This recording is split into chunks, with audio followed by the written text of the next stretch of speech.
रात के ठीक 3 बजे जब लाहौर की फिजा मुकम्मल तौर पर साकित हो जाती है, रेलवे कॉलोनी की एक सुनसान गली में एक पुराना घर अचानक खुद ब खुद खुलता है। अंदर से एक मध्यम सी औरत की चीख सुनाई देती है। कहते हैं एक रात एक नौजवान वहां से गुजरा। उसने देखा कि घर की खिड़की में एक औरत खड़ी है, सफेद कपड़ों में, बाल बिखरे हुए, और उसे देखकर मुस्कुराई और आहिस्ता से हाथ हिलाया। नौजवान जैसे ही करीब गया, अचानक दरवाजा जोर से बंद हो गया और अगले ही लम्हे अंदर से बच्चों के रोने और एक औरत के चिल्लाने की आवाजें आने लगी। मगर जब लोगों ने दरवाजा तोड़ा तो अंदर कोई नहीं था। वो नौजवान बेहोश हो चुका था और सिर्फ फर्श पर पुराने जमाने के जले हुए टिकट पड़े थे और खून के हल्के निशानात। लोग कहते हैं ये वही औरत है जो 1947 के हादसे में अपने बच्चों के साथ मारी गई थी और अब हर रात किसी नए मुसाफिर का इंतजार करती है। पूरी कहानी क्या है, आइए देखते हैं कल्बे फैसल के साथ। क्या ये सिर्फ एक कहानी है या वाकई इस कॉलोनी में कोई अब भी जिंदा नहीं मगर मौजूद है? लाहौर की रेलवे कॉलोनी एक कदीम इलाका है जहां पुरानी इमारतें हैं, टूटी हुई दीवारें हैं और सुनसान रेलवे लाइंस हैं जो एक अजीब सी खामोशी में डूबी रहती है।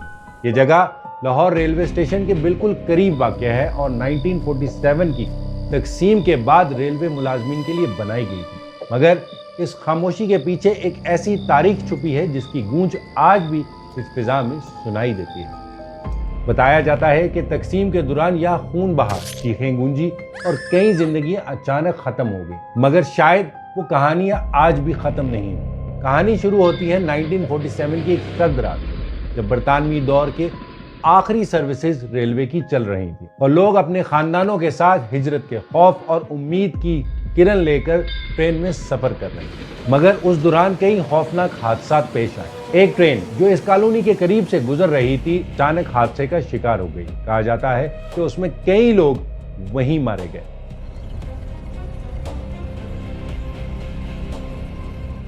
और कुछ लोग कभी उस जगह से जा ही नहीं सके। इस कॉलोनी में एक पुराना घर है जिसके बारे में लोग कहते हैं कि ये घर खाली ही बेहतर है। 1980s में एक शख्स अहमद बशीर यहाँ आकर रहने लगा। पहले चंद रातें बिल्कुल नॉर्मल थी, लेकिन एक रात उसे अपने घर के अंदर से एक औरत की आवाज सुनाई दी। मेरे बच्चों कहाँ हो तुम?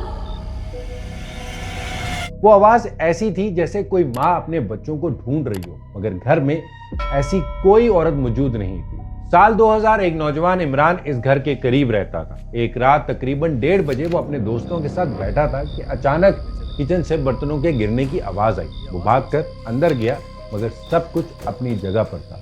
जैसे ही वापस मुड़ा, उसे महसूस हुआ कि कोई उसके बिल्कुल पीछे खड़ा। उसने हिम्मत करके पीछे देखा और वो लम्हा आज तक वो नहीं भूल सका। एक स्याह साया आहिस्ता आहिस्ता दीवार में दाखिल हो गया। अगले ही दिन वो घर छोड़कर चला गया। कुछ साल बाद एक और फैमिली घर में मुंतकिल हुई। शुरू के दिन सब ठीक था, फिर एक रात छोटे बच्चे ने अपनी माँ से कहा, अम्मी वो आंटी फिर आई थी। कौन आंटी? बच्चे ने कहा, वो जो पुरानी कुर्सी पर बैठी रहती हैं और मुझे देखती रहती हैं। माँ ने ये बात नजरअंदाज कर दी, मगर अगले दिन जब वो कमरा साफ करने लगी तो उसने देखा कि वही पुरानी कुर्सी आहिस्ता आहिस्ता हिल रही थी, जैसे अभी कोई वहां से उठा हो।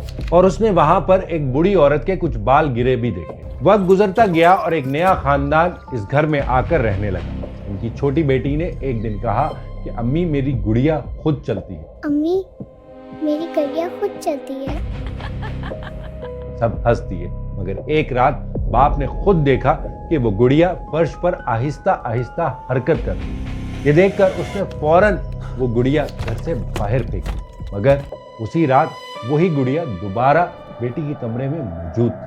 आज भी रेलवे कॉलोनी के इस घर के पास से गुजरते हुए लोग कहते हैं कि कभी सर्द हवा अचानक चलने लगती है, कभी किसी के कदमों की आवाज सुनाई देती है और कभी एक औरत की मध्यम चीख। तो सवाल यह है कि क्या ये वाकई उन सायों की कहानी है जो 1947 में यहाँ रह गए, या फिर ये सब हमारे दिमाग का खेल है? फैसला आपका है। आज भी लाहौर की रेलवे कॉलोनी में लोग कहते हैं कि वो पुराना घर कभी वाकई खाली नहीं रहा। अक्सर लोग तजस्सुस में उसकी हकीकत जानने के लिए वहां चले जाते हैं, कभी दोस्तों के साथ और कभी अकेले, और हर बार कोई ना कोई कुछ ऐसा देख लेता है जिसे वो पूरी जिंदगी भूल नहीं पाता। एक रात एक नौजवान सिर्फ तजस्सुस में उस घर के अंदर दाखिल हुआ। हाथ में मोबाइल की हल्की सी रोशनी, चारों तरफ मुकम्मल खामोशी, और वो आहिस्ता आहिस्ता अंदर बढ़ता गया। पुराने फर्श पर उसके कदमों की आवाजें आ रही थी, दीवारों पर साए हिल रहे थे, और अचानक उसे वही पुरानी कुर्सी नजर आई। वही कुर्सी जिसके बारे में कहा जाता था कि वहां कोई बैठा है। वो करीब गया, कुर्सी खाली थी।